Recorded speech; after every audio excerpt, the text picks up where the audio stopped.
Hello শিক্ষার্থীরা, আসসালামু আলাইকুম। সৃজনশীল প্রশ্নে কত পৃষ্ঠা লিখলে নম্বর বেশি দিবে সেই নিয়ে তোমরা অনেকেই দুশ্চিন্তায় আসো। সে নিয়ে আজকে এই ভিডিওটা করে ফেললাম। তোমরা এই ভিডিওটা বেশি বেশি শেয়ার করবে যেন আরো একজন শিক্ষার্থী দেখতে পারে, এবং আমার চ্যানেলটি সাবস্ক্রাইব করে ফেলবে। তোমরা প্রথম ক নাম্বারে এক পারা লিখবে, সেটা ক নাম্বারে এক পারা লিখবে, এবং খ নাম্বারে 2 পারা লিখবে।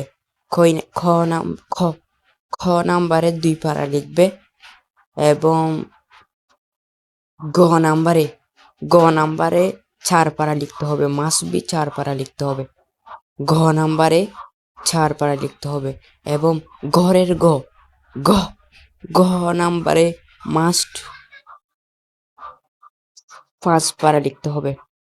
সব 5 পারা লিখতে হবে। তোমরা সবাই বুঝতে পারতেছো? আসসালামু আলাইকুম রহমতুল্লাহ।